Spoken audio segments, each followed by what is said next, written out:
We have been working on a case.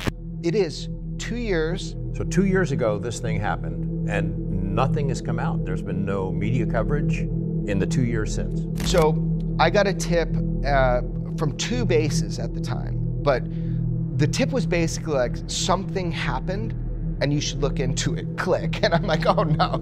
But it was, from a high up. Let's show the first video and let's talk it through so people can experience it kind of like how we did.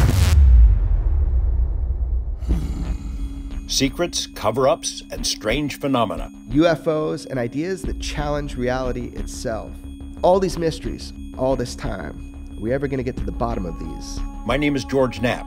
I dig into news stories that others can't or won't. I'm Jeremy Corbell, and for some reason, people tell me things they probably shouldn't. And this is Weaponized. This is Weaponized. Welcome back, everyone. Hey, Jeremy, how's it going? What's up, George? Good to see you again on Weaponized. Hey, we're in episode 18. We're having a great time. Yeah. We get a lot of feedback from our listeners and those who watch on YouTube. And it's been fun. I mean, it's very supportive. The Weaponized audience out there, they like what we're doing, most of them. Periodically, we like to give them a little reminder of what the program is supposed to be. At the start, obviously, we've admitted our interest is in UFOs, UAPs, whatever you want to call them. And it is a UFO, UAP-centric program. But we have other interests. There are other things going on in the world. And we've said from the beginning, we kind of like to explore other ideas, creative people, filmmakers, artists, musicians, folks like that. Interesting people with interesting lives, and sometimes it intersects with UFOs, but not everything is about UFOs, right? Well, first of all, you have other interests than UFOs? Yeah, I do. Okay, I that's read good. Books, I watch movies. You don't say. Yeah. Okay, yeah, so that is true. However, this episode's about UFOs. This one is about UFOs. This one's about UFOs, For sure. Yes. Make everybody happy.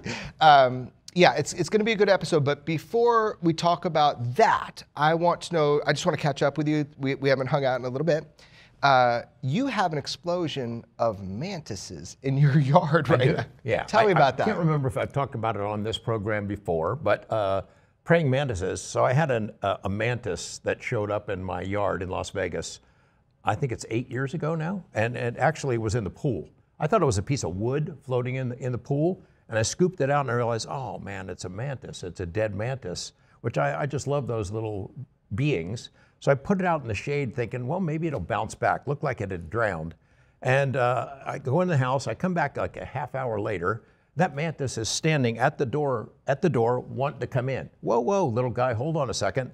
I picked him up and I put him in, there's a little flower bed in our courtyard where we grow mint and other herbs and things like that, and put him in there, and it blossomed into a mantis sanctuary. The following year we had 20, 30, 50 mantises in there, and then it was hundreds, and each year, almost to the date on May 1st, April 30th, May 1st, more mantises come. So I'm in the middle of mantis season right now. This week has been an explosion of little baby mantises, and people wonder, well, what's the point? Well, they're just amazing little creatures.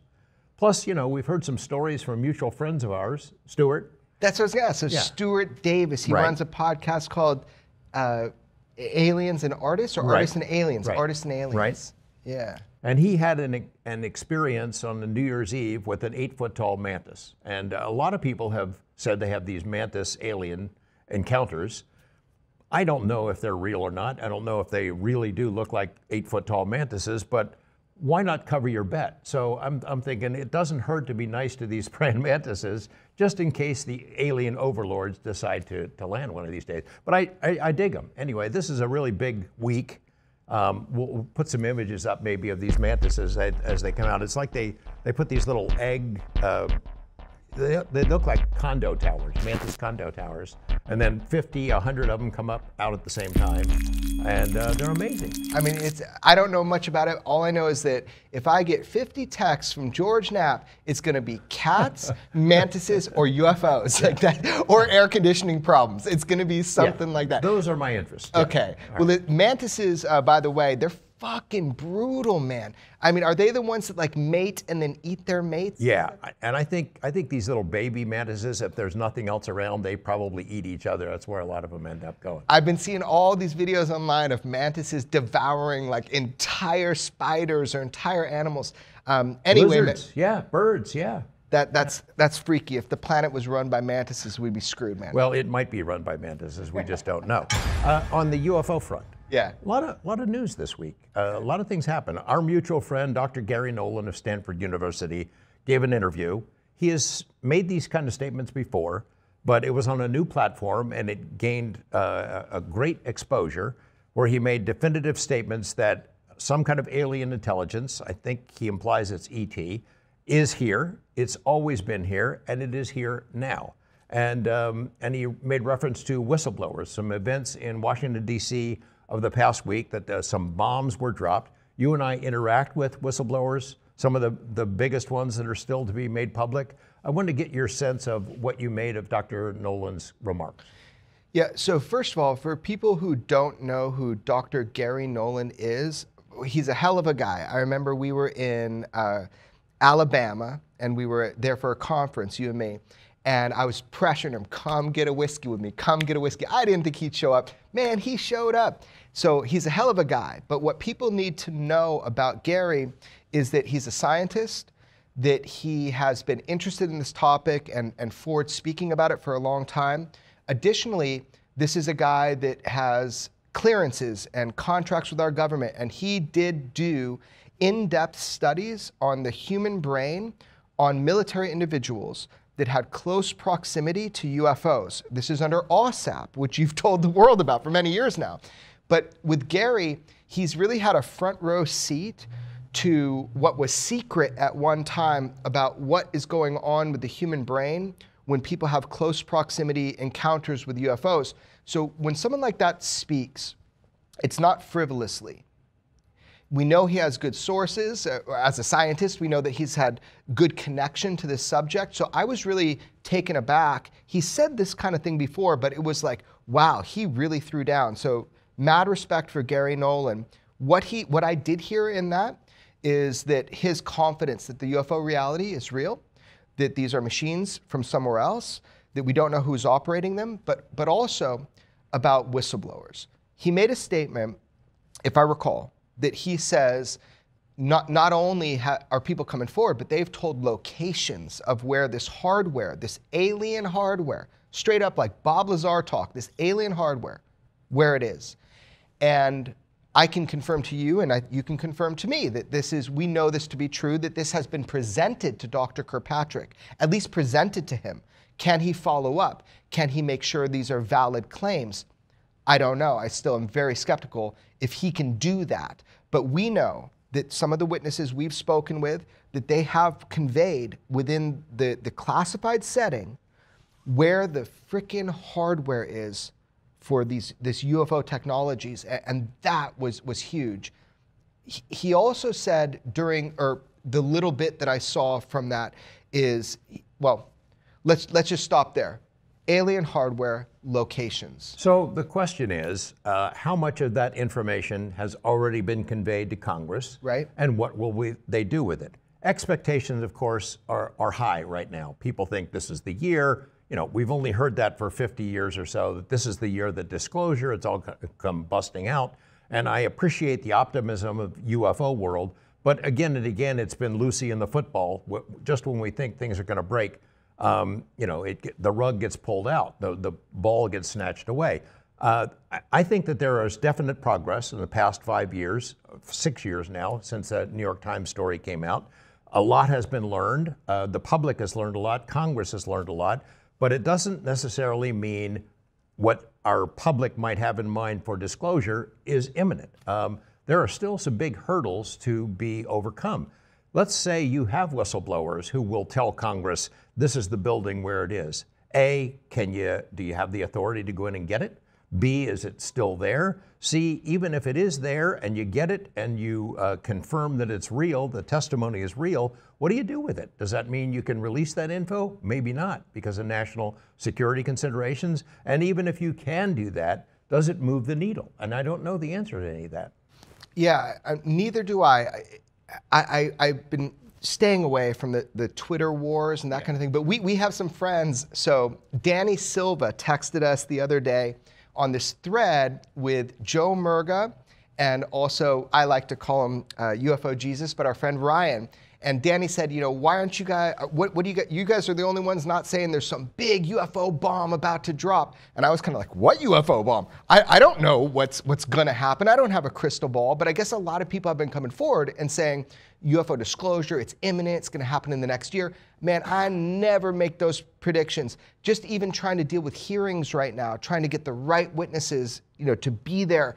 It can be so politicized that, you know, things slow down. So to answer Danny publicly on a text he sent us, I don't know, man. I don't know there's some big disclosure event about to happen. In fact, I err on the side of caution like you. I have no direct personal knowledge that there's going to be some bombshell coming out from our government about this. I mean, somebody else out there, their idea about what disclosure will be might be very different from what government officials, military officials, members of Congress might consider to be disclosure.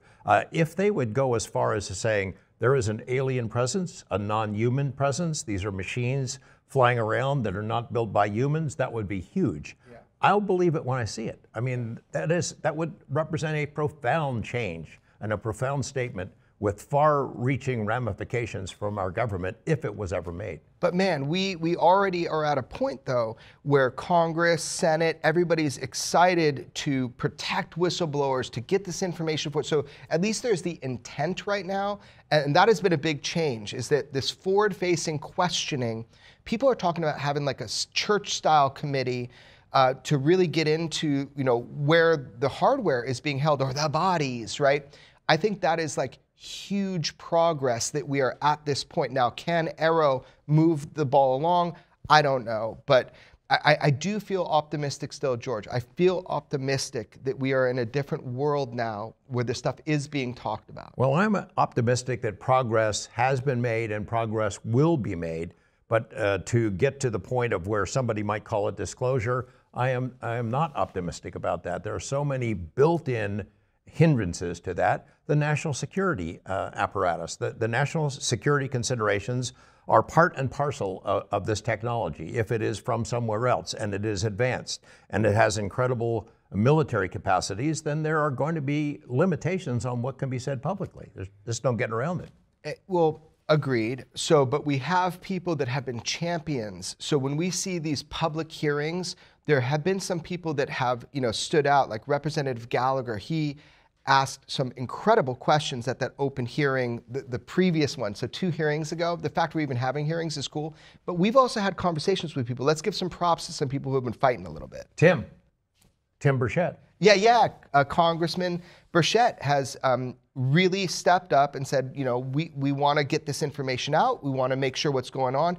We've had personal communications that 2 weeks ago, we walked out of this room outside on the curb and had a conversation with him.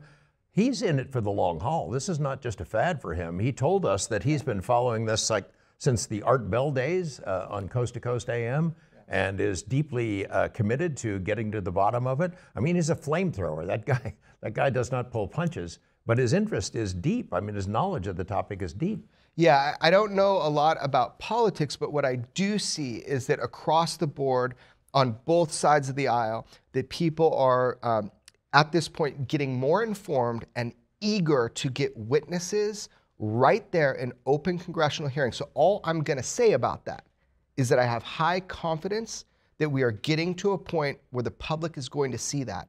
And as a part of the public, I'm really excited about that. Yeah. There are whistleblowers. We know some of them. We know some of them and what they've told Congress and what they've told Arrow.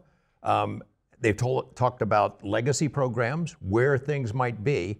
How many witnesses who've had hands-on experience that have touched the craft, worked with the metamaterials, how many of those folks have already spoken to Congress? I don't know the answer to that. Yeah, that's the real question, right? Is if you get people who had direct contact with this technology, like whether or not people believe Bob Lazar, that's what his claim. That's what his account.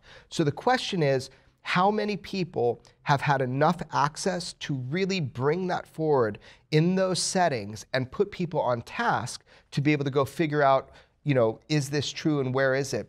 We know it is true. It's just a matter of where is it and how much power do they have to investigate it. Like, I'd like to believe that Dr. Kirkpatrick of Arrow is going to be able to make progress. My suspicion, and what we have been told, is that maybe he's about fed up with the process, that he might not be around beyond the first of the year, that he might move on, that he's frustrated by some of the limitations put on him by other folks within the Department of Defense. I'd like to root for him. I'm wishing him well, but I'm not sure how much progress he might be able to make. Obviously, there's a lot of information that is in the pipeline that gets stopped before it gets to him. We've revealed examples of that. The Mosul Orb and the Baghdad Phantom that we revealed to the world on this program did not make their way to Arrow. They're probably there now, but there's another example. Well, hold on, and neither did any of the 2019 from the USS Omaha, the USS Russell, the thermal, the infrared, like everything that we put out.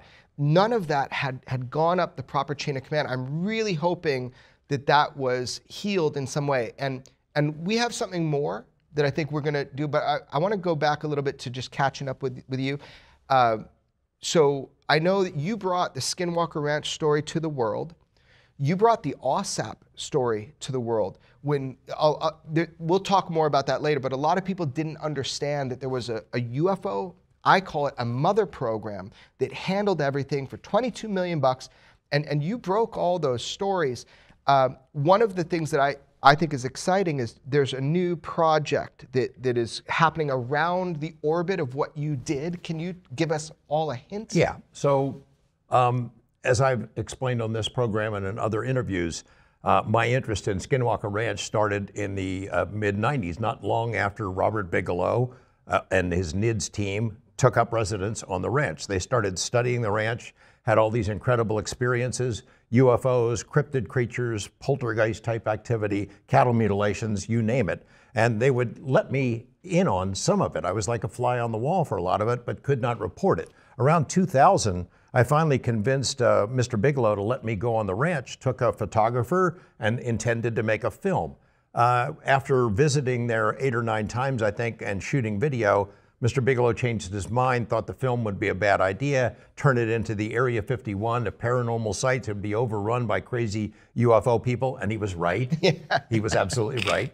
So the film project was dead. And then I pestered him a little bit more and said, can I write about it? I won't say where the ranch is, as if, you know, people figure it out. And he gave the okay. And in 2002, I wrote these articles for Las Vegas Mercury. And then 3 years later, collaborating with my friend, our friend, Dr. Colin Kelleher, we put out a book called Hunt for the Skinwalker. And it told this incredible story. And it did really well. It put Skinwalker Ranch on the map. The book was not perfect. It was soft cover. We didn't have any photos in it. There were some things that we could not include. But now there's a new platform and a new project, and we're pretty excited about it. I don't want to do too much plug-ola here, but it is kind of cool. It's a company called Boom. They're a graphic novel comic book company. We've been negotiating back and forth for a number of years with them, and finally they've done the green light to make a graphic novel series based on our book, Hunt for the Skinwalker. It's already in the works. They've hired the writer and the artists, and it's really exciting. I think the issue number 1 will be coming out in September. Eventually they'll put issues 1 through 5 into a book form, a graphic novel form. But along the way, they have this Kickstarter campaign going where people could get in on the ground floor. And among the little extra goodies that are offered is something that I really would like to have, and that is a hardcover version of that book. They're going to do a hardcover version of Hunt for the Skinwalker, expanded and updated. Colin and I are writing new material for it. We're going to include photos. We're going to include some documents in there, some timelines of things that have never been made public before to go along with the graphic novel approach, and it's really exciting. So you get this time to kind of tell your story and kind of what you researched all those years, but include documents and footage and extra bits. And yeah, I just want to ask you about that on the show because I was excited when I saw that stuff come up. And congratulations, I think that's super cool. Yeah, it's thrilling. It's thrilling to work with these really talented folks, and it's fun. I mean, I learned my vocabulary from comic books growing up. I bought all that stuff as a kid. I'd be a wealthy, wealthy man if I had saved all those comics from when I was a youngster, Fantastic Four and Thor and Hulk and Spider-Man and first editions of DC stuff, but I didn't. They lost. I mean, there's a million people out there listening to this now who think the same thing happened to their comic book collection. Mom tossed it out or something. But so I love the comic book genre. This is a chance to tell the story of Hunt for the Skinwalker to a brand new audience on a new platform. It'll be fun. It's easier than reading the actual book. But if you wanted to supplement it with a book, we're going to have a new edition and a lot of other things that go along with it. We'll put some information on the screen for people who are interested in it. Yeah, it's not a hard book to read. It's an exciting book to read.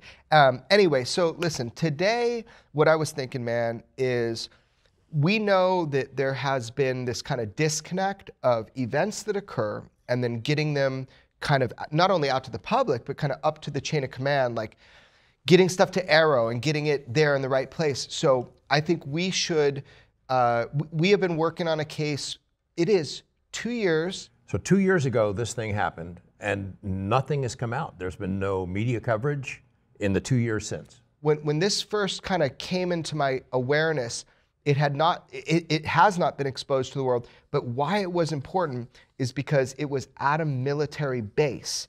And that was really interesting. That's an incursion, right? If you have something over a military base. There were a flood of reports that I got of triangle-shaped craft incursions over military bases. Now, I got a tip, a heads up. You know, who are you going to call? I don't know. Well, just as a way of background, the place where this happened, it's 29 Palms. Yeah. It's the largest U.S. Marine base anywhere. It's right in your backyard. You lived in that area for a long time. You had a lot of friendships there. So if anybody's going to get this information about something that happens at 29 Palms, it'd be you. Yeah, it's in my backyard. I'm going to hear the bombs going off. But yeah, it's a huge military base. Actually, a lot of Navy people will come to Pappy and Harriet's, which is one of my favorite saloons in the area. But it's a Marine base, and what's really interesting about this is that I got a tip. So let me just tell the basics. Yeah. So I got a tip from 2 bases at the time, but the tip was basically like something happened and you should look into it, click. And I'm like, oh no. Like, but it was, from a high up, so I'm like, something probably did happen. So then being able to find people who were there training at that time, I thought, this is gonna take me forever. How am I gonna do this? It wasn't 36 hours after the event. I got people on the phone, I got images, I got videos. I was like, holy shit, this happened. Something happened. So what happened is there was a craft that came over this military, you call it installation, this military place. And it was reported to me that it looked like a V formation. It was like a triangle by angle of observation. And as this imagery and video is coming in, I started asking people, I started reaching out to everybody I knew that could know somebody that was on the ground at that time. And as the imagery and video came in, it was corroborative, different angles, same event. This is what I would call a mass sighting. It was more than 50 people that I personally know were staring up and looking at this object at one time. It resembled to me like the Phoenix lights, how you see that perfect V-shaped row of lights. So this will progress as we talk about it, because my skeptic mind is saying, oh, it's over a military base, probably some military weaponry. Let's show the first video and let's talk it through so people can experience it kind of like how we did.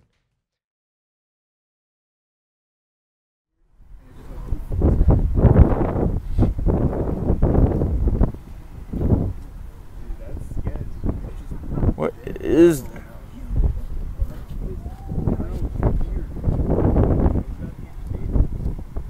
So that was the first clip that I saw, and in the timeline of the event, because I have so many videos and images now, there's a sense of astonishment. What is that? That's what you hear in the video.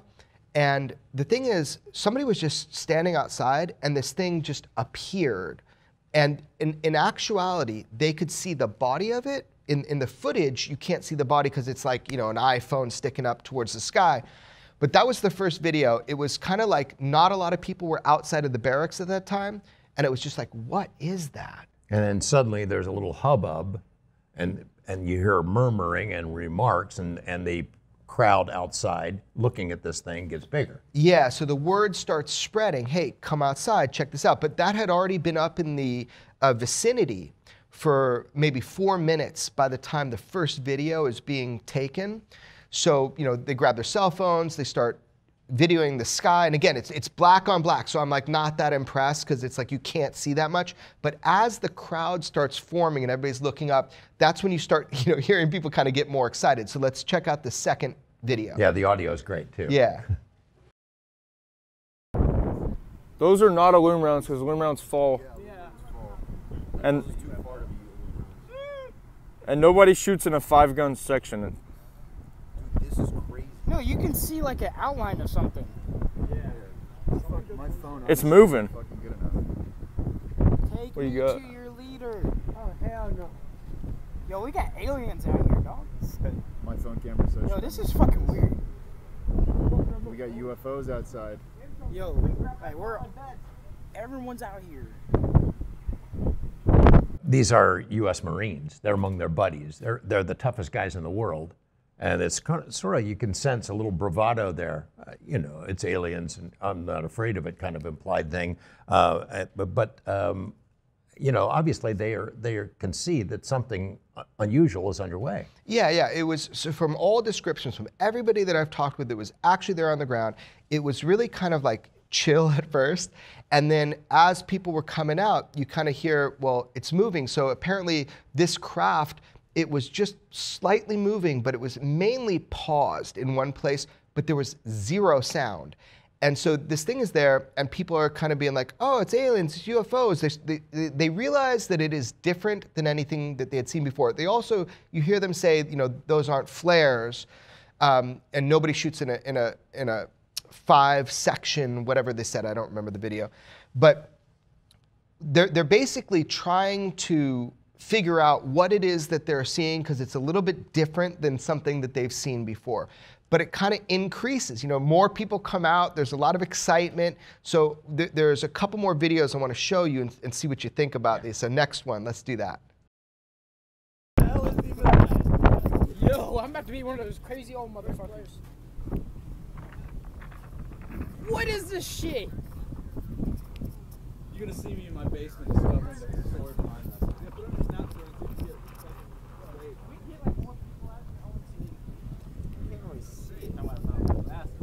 Now it's not showing up in my camera. So I like the fact that the guy pans over and shows the barracks as a reference point, because otherwise you have no reference at all. You have lights in a sea of inky darkness. Yeah, so that was the first thing. Like when I saw the barracks and I got tipped off to it, I went and did a search, and it was actually Camp Wilson. So it's a 29 Palms military base, but Camp Wilson was the kind of specific little area that they were, and I could recognize those barracks in 2 seconds. So that was nice that they gave that perspective and then kind of went back up to the sky. I mean, the kids are funny. They're like, I'm about to be one of those crazy old motherfuckers. They're like, what is this? That base is 596,000 acres, 900 some square miles. It's gigantic. They do all kinds of training out there year round. Those Marines are used to seeing things in the sky. It's part of their training, planes and flares and maybe balloons and things of that sort. Obviously, you can tell from the tone of their voice, this looks different from what they're used to seeing. Yeah, absolutely. And it is a live training range. Just a couple weeks ago, I heard bombs going up. You can feel them when you live out there. You feel those bombs going off. So it is an area that is of high activity. And a lot of these Marines have been in the military for quite some time, so they know what normal aircraft and weaponry looks like. So you kind of felt this like growing sensation of like, what's going on here? And then all hell breaks loose. I mean, it's hilarious. They're laughing, they're screaming stuff, but I want to play it just as it came to me so you see these different moments. And this is the actual timing of it. Like these clips are in order as I'm showing them to you. So this last one's kind of funny. It's pretty neat. I told you all this research wasn't for nothing. I knew aliens were real. There's more lights around it.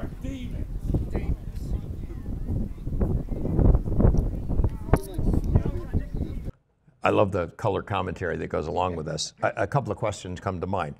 It looks like the lights are blinking on and off. Is that an affectation from the camera, or is it clouds, or what do you make of that? Yeah, the lights were not blinking on and off. There's the in focus, out of focus thing that you can see in some of these clips, but the lights were steady, but there were some auxiliary lights, and I don't have a bunch of that in the footage, but all the witnesses were saying that, you know, kind of like a sparkle, there were tiny little things around it at times. I don't have good footage of that. That's just witness report. But it was mainly these 5 lights in this V formation. It very much looks like the Phoenix Lights video that the world has seen, and it makes you wonder, what the heck is this? So obviously it's a military base. They do a lot of training out there.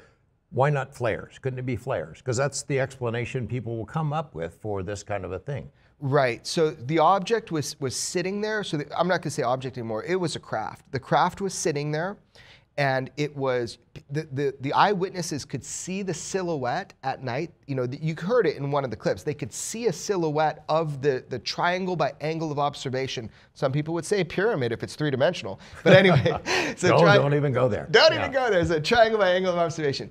So the thing is that it was sitting there, and it was the thing that was most ominous from people I've talked to is that it was absolutely silent, and it was big.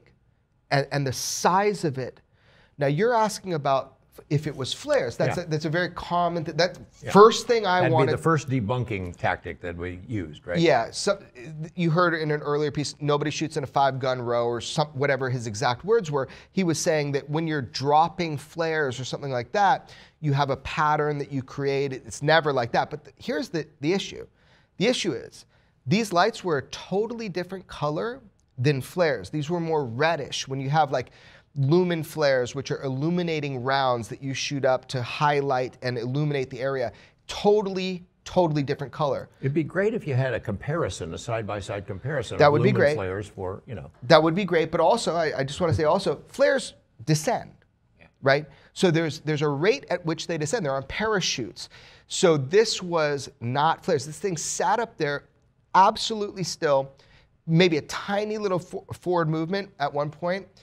It sat there absolutely still, but more importantly, rather than it's not descending over 10 minutes, the eyewitnesses could see a shape. Now, we don't see it in the video, but the eyewitnesses could see the triangle shape. However, we lucked out. The Marines, a totally different detachment, they shot up some lumen rounds, some flares, to illuminate this craft to see if they can get a better look at it. And so what you're going to see right now is a video. It's kind of out of focus at first. So you see these kind of more bright yellow, white lights. And you'll see as the camera focuses, they're starting to descend right on top of this craft that was there. So we can clearly see now what flares look like and what this string of lights on a craft look like. The odd part is, and the video clips out right after, but as these lumen flares drop down, those lights, from my eyes, appear to just kind of blink out in succession. However, the people that were there, they say that the entire craft disappeared. The craft itself was no longer there, because they could see a little bit better than this kind of poor footage that we have. Yeah, you have to wonder, how would it react? You shoot flares above it so it can be illuminated. How might it react if it's intelligently controlled? And let's see it. Yeah, so that was what was interesting. Let's see that next clip. Those are all the things you see. Oh my God, they're coming down.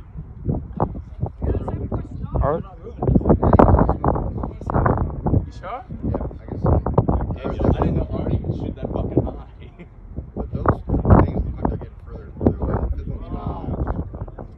All right, the dominant image in that is these flares. It's a big glowing thing, and then it looks like the lights on this craft either disappear or they're out of focus. Yeah, so that's what, so they shot up these lumen rounds, which are a different color, and while the craft is stationary, these lumen rounds start descending.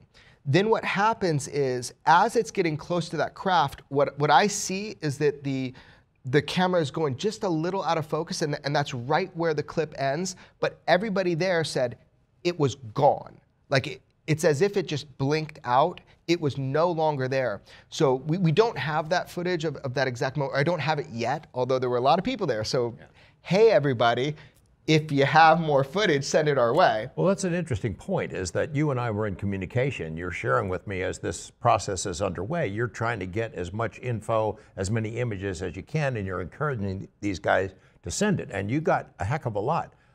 Any photos that would go along with this? That'd be pretty cool to see some still images. Oh yes, I tasked people with not only going around and airdropping and getting me a bunch of images, but also to go the next day and show me what does it look like from your angle of observation during daytime, right? So back to this clip, I think it's important to note that this was an object. It was a freaking big object. The estimates are between, and they said it could be bigger, but between a half of the size of a football field to, like, I said, what's something you know? Okay, 3-bedroom house, 2 stories, but I think it's bigger, right? So the object was big. The eerie thing was that it was silent, and then you've got these illumination flares that are coming down, so you know what a flare looks like, right? But you catch it, I think the camera's going out of focus right then, but everybody said as soon as those lumen flares got to the point where that craft would have been illuminated, you could see it better. Yeah, it just vanished was their words. It vanished. It was no longer there. I said, what, the lights went out? They're like, no, the body of it, everything gone. How many people do you think were out watching it, at least from the particular vantage point that we're talking about at any given time? So I know for sure that there were 50 plus people standing in that same proximity at Camp Wilson. But I'll tell you this, man, there was a big response. We'll talk about that in a second, but there was a big response to this. So obviously, a military base like ours, 29 Palms, they're gonna have radar, they're gonna have thermal, they're gonna have all sorts of assets that are put to track on whatever this incursion was. So I am hoping that by pushing this forward a little bit, that we're gonna get some more witnesses coming forward. Maybe they can explain it. Maybe they can explain it to us. But if nothing else, we can get the data. So I'm hoping more people come forward. But you asked about photos. Yeah. So a bunch of photos came in. I got photos of like the line of lights of 60 plus 5-ton carriers and Humvees. There were helicopters that were put up into the air and were circling until 11:30 p.m. This happened about 8:30 p.m. So the base did respond. Big time. Somebody at base command responded. This was a big response. Helicopters, planes, and personnel. In fact, in fact, people were impressed by the response. But let's talk about the photos real quick. Let me show a photo of just at night, like what it looks like with like a camera. Again, you don't see much. You just see black, inky night, and then you see some lights in a row. Let's show that photo now.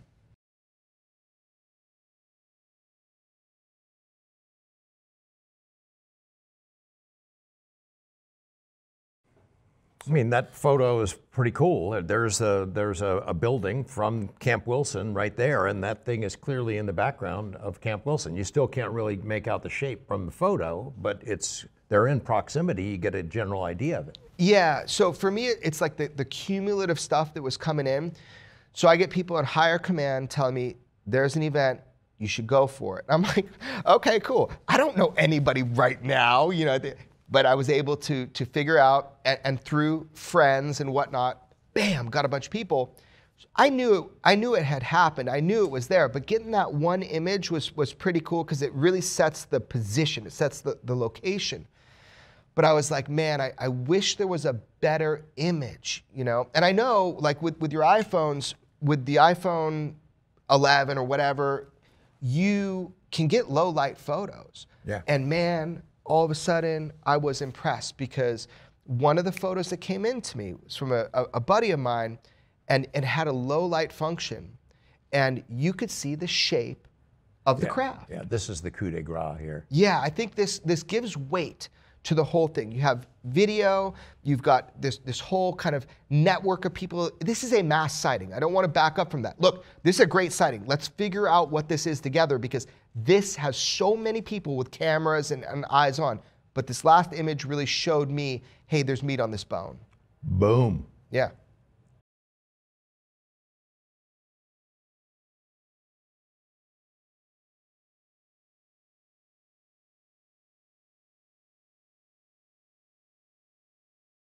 I mean, that is a spectacular UFO photo right there. Yeah, man, if I had caught that photo, I'd be pretty stoked. You know, and then to have all the corroborative video, and gosh, wouldn't it be neat if we could speak with people and get them on record talking about this? So check it out, man.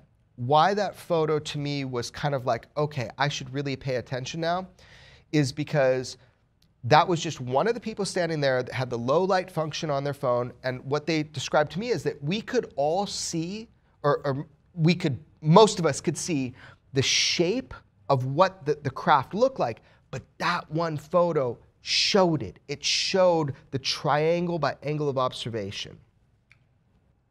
Let's hear from some of the witnesses. I mean, you told me at one point there might be 80 witnesses who had seen it and were willing to share information, at least bits and pieces, right? Yeah, so I'm gonna say 50 plus, because that is confirmed, but if you think about the response teams that went out, easily 80 people are aware of this event. So I think we should hear directly, and to give you an idea, there's a lot we could say about this, but what I want people to feel is like what it feels like to me when I'm trying to uncover this stuff. This is just, I think, 36 hours after this event, something like that. It was just amazing to hear two people were willing to talk with me, and I recorded the conversation, and you get a real sense of what it felt like to be them at that moment. These are two, at the time, active duty U.S. Marines who were there, saw it for themselves, and here's how they describe it.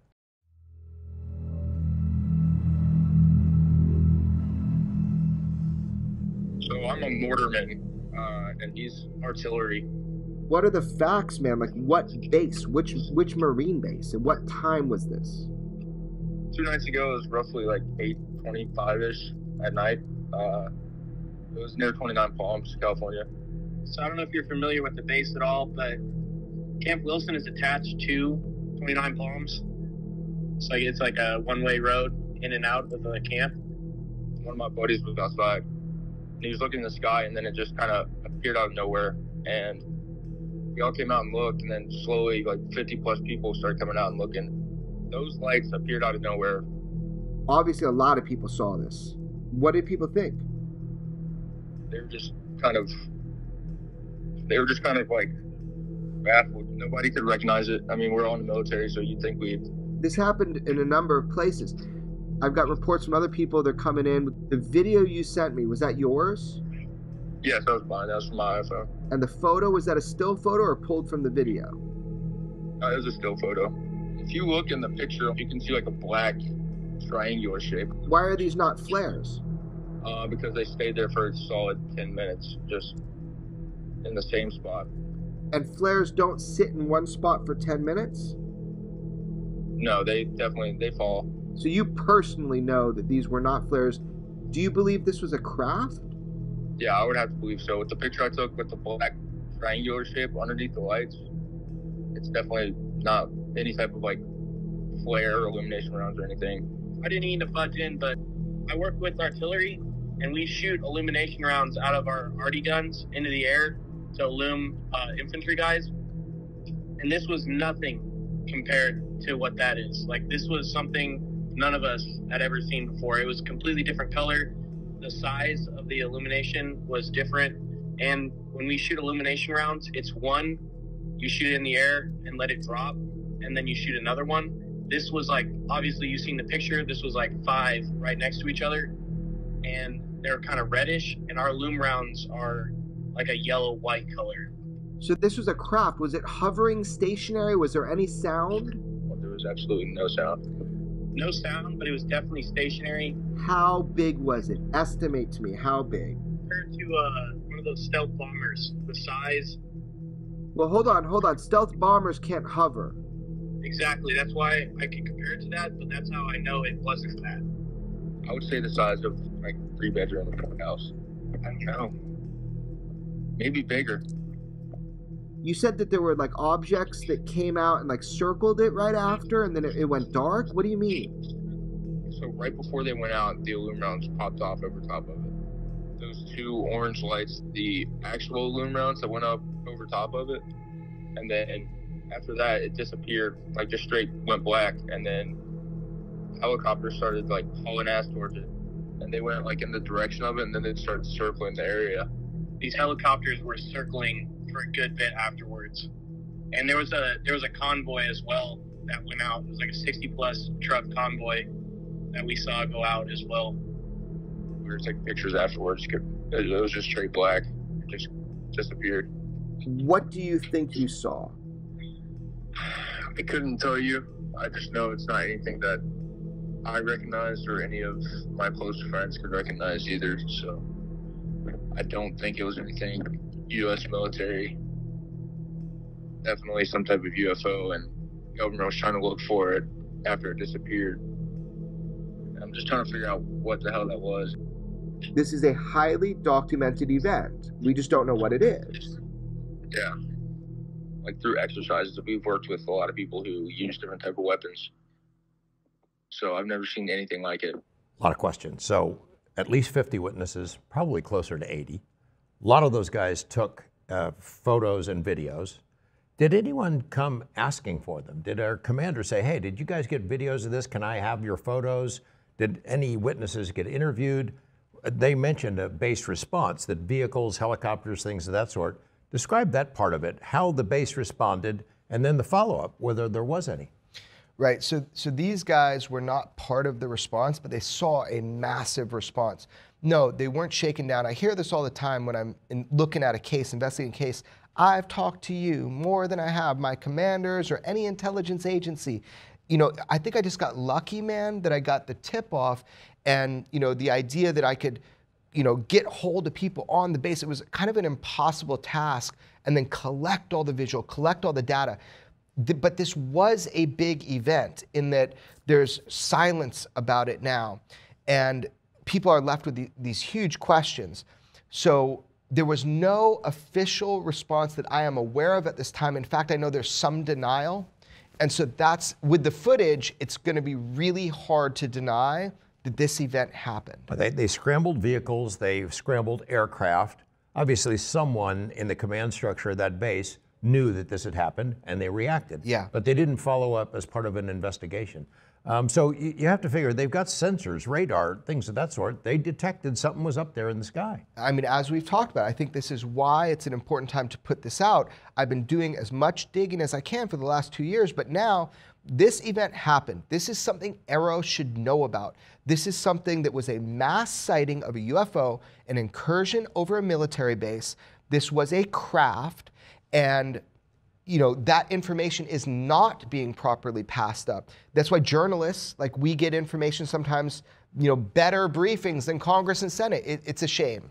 Well, I mean, I like it. But yeah, I mean, we've provided some cases that have gone up the chain of command, and now they know about them that they didn't know otherwise. They're about to get another one. Hopefully somebody's going to pick up the threads and try to get to the bottom of this. But there's got to be a paper trail. Somewhere in that command structure, that base, somebody had to write a report about it. Wouldn't you think? Yeah, better than a paper trail. They're going to have, look, this is a military installation. It's a protected airspace. They're going to have radar. They're going to have infrared footage. And by sending up all those helos and sending out all those ground troops, look, they thought, remember, that UFO or that UAP, that object, that craft, we don't have the full footage of it, but everybody consensus is it blinked out. It disappeared. Not just the lights, the body of it. The whole thing was just gone. And so they think that they were looking for it, that they're trying to figure out, where did it go? So that's how it ended. What's the total amount of time? And then at the end, it just goes poof, it's gone. Yeah.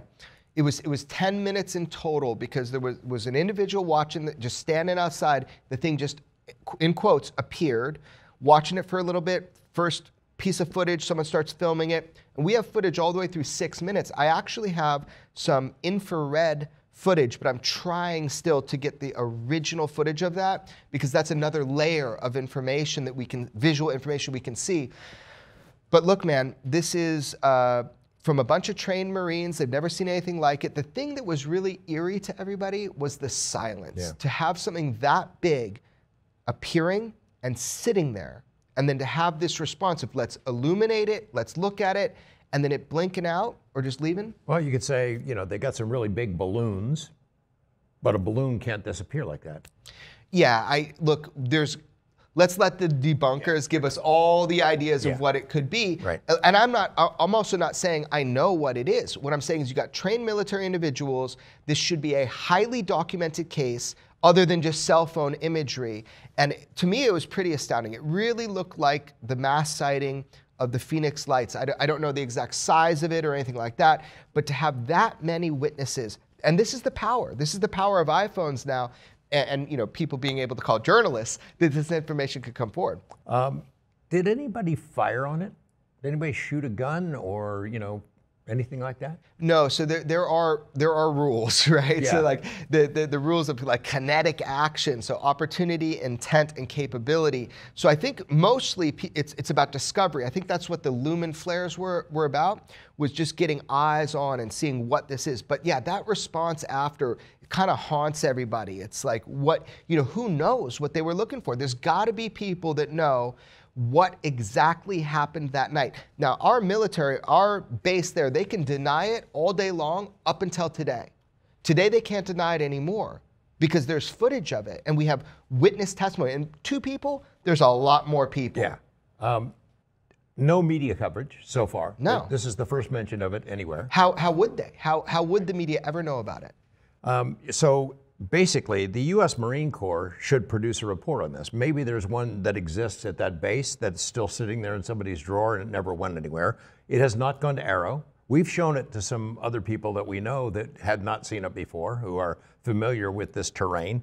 I think basically we're hoping that other witnesses who you have not communicated with us will communicate with us. If there are other images they want to share, here's where you share it, and then file the FOIAs. Let the FOIAs begin. Yeah, I think this is kind of like the idea of how we put something out and say, everybody, we want you to go for it. This happened. It's kind of just exposing the fact that it did happen. You know, been a couple years trying to really suss it out. I've got to the point of as far as I can go. But I think that this case being over a military installation, the document trail, the mass sighting, this is something that should have been instantaneously pushed up to the UFO groups within our government and said, if there is an incursion of an unknown craft of unknown origin that can hover like that with 0 sound, and you've got that many military witnesses, that should have been investigated. So here you go, time to investigate. Yeah, let's see what comes out of it. Yeah, it's fun. I agree, man. So anyway, man, there's a lot like this, but I hope that we can keep pushing the ball forward with getting information like this out. I am not trying to obfuscate kind of who some of these witnesses are. A lot of people are still military.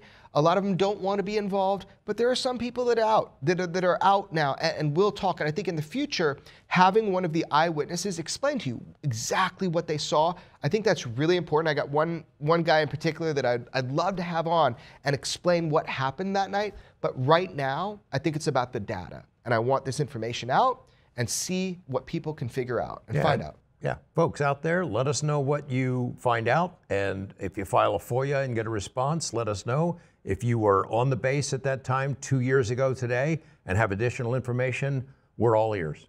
All right, thanks, man. All right, man.